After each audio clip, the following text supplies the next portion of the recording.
El hombre que bajó del caballo. Hay momentos en la vida de un hombre que duran apenas unos segundos, pero que terminan definiendo todo lo que viene después. No los momentos ruidosos, no los que tienen disparos y polvo levantado por caballos al galope. Los silenciosos. Los que obligan a un hombre a mirar a un desconocido en apuros y decidir rápido, sin testigos, qué clase de persona ha elegido ser.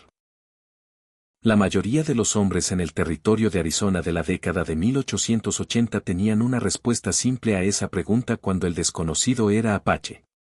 Seguían cabalgando. Clavaban los ojos en el camino y se decían que no era su problema, que la tierra ya era suficientemente peligrosa sin buscar más problemas, que un hombre solo tenía que pensar primero en sí mismo. Calrean se había dicho lo mismo más de una vez.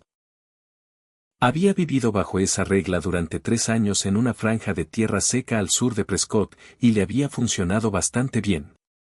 Había conservado su ganado, su agua y su pellejo, mientras la mitad de los hombres que se habían establecido cerca de él lo vendieron todo y regresaron al este, o terminaron enterrados en tierra pedregosa bajo un poste de madera que el sol blanquearía y el viento acabaría derribando. Pero la tarde que dobló la base del peñasco de arenisca roja y vio a la muchacha corriendo, todo lo que creía saber sobre mantenerse al margen chocó de frente contra algo que no pudo esquivar. Era joven, quizás 17 o 18 años, con un vestido de cuero rasgado y el cabello negro largo pegado al rostro por el sudor y el polvo. Corría con fuerza, sus pies descalzos golpeando la tierra reseca en un ritmo desesperado, mirando hacia atrás sobre su hombro algo que aún no había aparecido, pero que se acercaba velozmente. Cao lo escuchó antes de verlo, el retumbar de los cascos. 3 jinetes coronando el peñasco detrás de ella, lo suficientemente cerca para distinguir ya el brillo de los rifles y la expresión dura de sus rostros. Cazadores de recompensas. Había visto su tipo antes.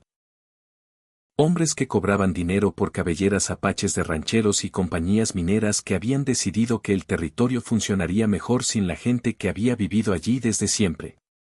No eran hombres de ley.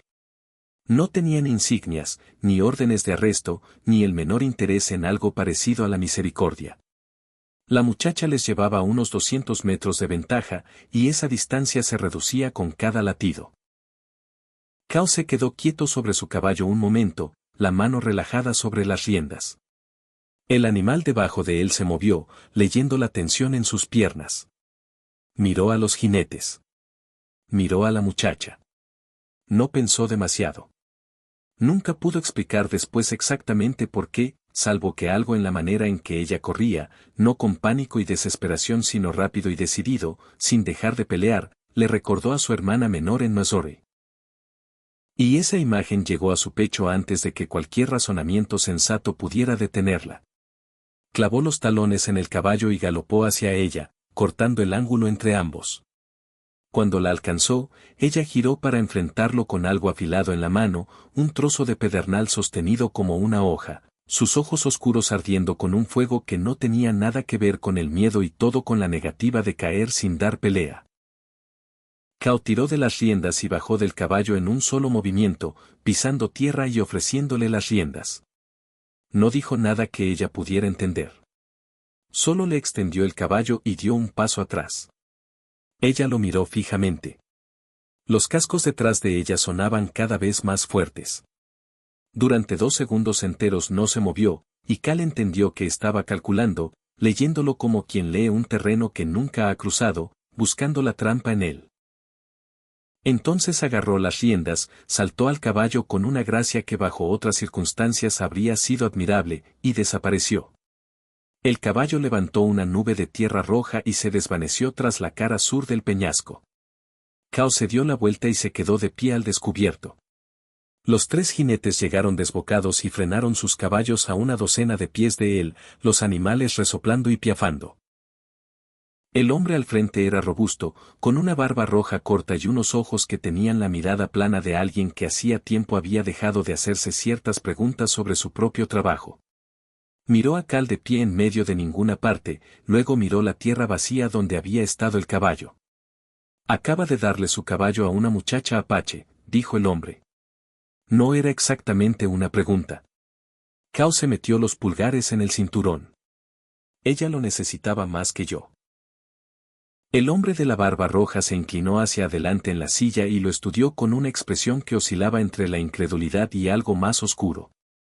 Ese caballo vale $20, dijo otro jinete. Probablemente más. Cal no dijo nada.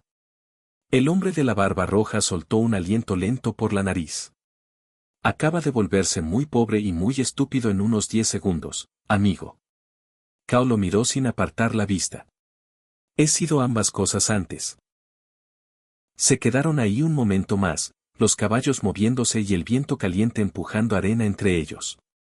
Luego, sin más palabras, el hombre de la barba roja giró su caballo y los 3 jinetes se alejaron hacia el sur, aunque sin ninguna prisa, y Cal los observó marcharse con una sensación en el estómago de que no había visto el último de ese problema.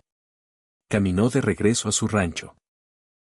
Le tomó casi 2 horas bajo el calor de la tarde, y para cuando los bajos edificios de madera aparecieron contra el cielo que se apagaba, sus botas estaban llenas de polvo y su camisa empapada. Su capataz, un hombre callado llamado Doyle que había estado con él desde la primera temporada, estaba sentado en el porche con una taza de café y una mirada que pasó de la preocupación a la confusión al ver a Cal llegar a pie. Doyle no preguntó de inmediato. Entró y volvió con otra taza y la apoyó en la baranda. Ambos miraron el corral donde el segundo caballo de Cal, un viejo alazán sereno, los observaba con ojos pacientes. Al cabo de un rato, Doyle preguntó: ¿Dónde está el ruano? Cal le contó lo que había pasado. Doyle guardó silencio por un buen rato. Esos cazadores van a volver aquí, dijo finalmente. Lo sé. Y aún así lo hiciste. Cal bebió su café. Corría por su vida, Doyle. Un hombre no se queda sobre su caballo mirando eso. Doyle contempló el desierto volviéndose morado en el crepúsculo y no dijo nada más al respecto. No era el tipo de hombre que discutía más allá de cierto punto, y reconocía la particular calidad de quietud en Cal que significaba que la decisión estaba tomada y enterrada y no iba a salir de nuevo a discusión. Los días siguientes tuvieron un peso particular. Cal trabajó su tierra, atendió su caballo restante y reparó una sección de cerca que la estación seca había ido aflojando durante semanas. Y todo ese tiempo estuvo atento al horizonte de la manera en que uno presta atención a un sonido que no logra ubicar. Siempre ahí, al borde de la conciencia, sin terminar de llegar. Al cuarto día, cuando revisaba la línea de cerca al norte de su propiedad, Doyle llegó galopando desde el rancho y la mirada en su cara fue suficiente para bajarlo del caballo antes de que el hombre abriera la boca. Algo llegó, dijo Doyle. Mejor ven a ver. Volvieron al rancho al trote, y lo que Cal vio al doblar la esquina del granero lo detuvo en seco. De pie en su corral, junto al viejo alazán, estaba el ruano. Su ruano, el mismo animal que le había entregado a la muchacha 4 días atrás, sano y bien cuidado, con la crin trenzada con una tira de tela roja que antes no estaba allí. Cal se acercó lentamente y puso la mano en el cuello del caballo. Lo revisó con la atención cuidadosa de un hombre que conoce bien a sus animales.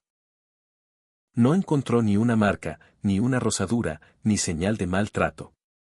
Alguien había cuidado muy bien a ese caballo. Atado al poste de la cerca al fondo del corral había un bulto envuelto en tela oscura. Cal se agachó y lo abrió con manos cuidadosas. Dentro había una pieza de cuero trabajado, una banda ancha con un patrón de formas entrelazadas cuyo significado no conocía, pero que claramente era obra de muchas horas cuidadosas. Con ella, una pequeña bolsita de hierbas secas atada con tripa seca, del tipo que su difunta esposa una vez le había dicho que los curanderos usaban para reducir la fiebre. Y debajo, una sola pluma de águila con el cañón envuelto en alambre de cobre. Se quedó agachado un buen rato, girando la pieza de cuero entre sus manos. Luego se levantó y miró el país más allá de su cerca, la vasta extensión de roca roja y matorral escaso perdiéndose hasta los lejanos peñascos, y tuvo la clara sensación de ser observado. No con amenaza, sino con algo más parecido a la atención, la manera en que se mira a un hombre que se intenta comprender. No veo a nadie, dijo Doyle desde atrás. Eso no significa mucho, respondió Cal. Colgó la pieza de cuero en el poste junto a su puerta y guardó la bolsita de hierbas en el estante donde tenía sus medicinas. Puso la pluma sobre la mesa donde cogería la luz de la mañana. No le contó a nadie en el pueblo lo que había pasado. No era un hombre que contara historias sobre sí mismo, y además entendía con una claridad que no necesitaba discusión que ciertos regalos llegaban con una especie de privacidad, un entendimiento de que son entre ciertas personas y no están hechos para el ruido general de la conversación humana. El hombre de la barba roja volvió 2 semanas después, esta vez con 6 jinetes en lugar de 2. Llegaron al anochecer, cuando la luz era difícil y el terreno trabajaba contra quien intentara ver con claridad a distancia. Cao los oyó llegar desde el abrevadero. Caminó hasta el porche y los esperó con el Winchester en la mano y el corazón haciendo lo que siempre hacía antes del peligro, ponerse muy quieto y muy firme, como si hubiera decidido ser útil. Entraron por la cerca sin detenerse. Se abrieron en abanico al avanzar. Cal entendió que esta visita ya no tenía ningún elemento de conversación.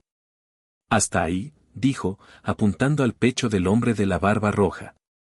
El hombre frenó su caballo. 2 de los jinetes comenzaron a moverse hacia la izquierda de Cal, buscando el lado ciego del granero. Cal lo siguió con el rifle y se detuvieron. Entonces vino el sonido. Desde la oscuridad más allá de la cerca norte, un silbido bajo que subió y bajó. Luego fue respondido desde el este. Luego desde algún lugar en la ladera detrás del granero. Los caballos de los 6 jinetes reaccionaron antes que los hombres. Cabezas levantadas, orejas girando. Ese conocimiento animal de estar rodeados que actúa más rápido que el razonamiento humano. Uno de los caballos giró de costado y se negó a avanzar. Cuando el jinete lo presionó, el animal retrocedió. El hombre de la barba roja miró a su alrededor, al desierto oscureciéndose, y por primera vez desde que Cal lo conocía, vio en el rostro del hombre esa particular quietud que llega cuando alguien comprende que los números no son lo que creía. 3 silbidos más llegaron desde distintas direcciones. Cao bajó ligeramente el rifle y dijo en tono conversacional. Creo que debería marcharse ahora. El jinete del caballo rebelde ya había roto filas y galopaba hacia la cerca. Los demás lo observaron irse, y luego 2 más siguieron, y después los restantes, y el hombre de la barba roja fue el último en irse, sin mirar atrás. Cao se quedó en su porche hasta que el sonido de ellos desapareció. Luego se quedó un poco más en el silencio que siguió.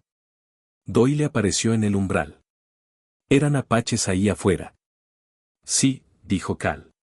Doyle se sentó frente a él. Vigilaron el lugar. Eso parece. Estuvieron sentados en silencio por un largo rato, la llama del quinqué apenas moviéndose en el aire quieto de la cabaña, el desierto oscuro y vasto más allá de las ventanas. Cao pensó en la muchacha corriendo sobre la tierra agrietada con los pies descalzos y la mandíbula apretada. Pensó en el momento en que bajó de ese caballo sin saber qué vendría después. El hombre de la barba roja no volvió a verse en esa parte del territorio. La primavera siguiente fue la más húmeda en 3 años. El agua de Cal corrió bien, y su ganado pasó la temporada mejor que desde el primer año.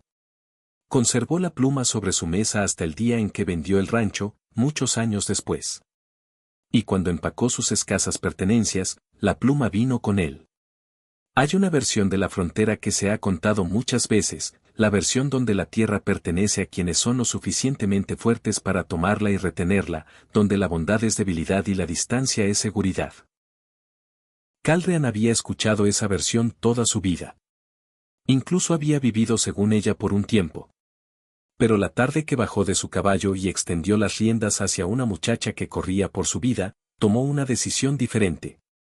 Y lo que regresó de esa decisión no fue la clase de recompensa que se cuenta o se exhibe. Era más silenciosa que eso, más extraña que eso, más duradera que eso.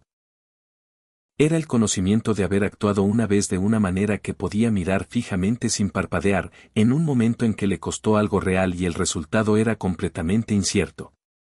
Eso no es poca cosa.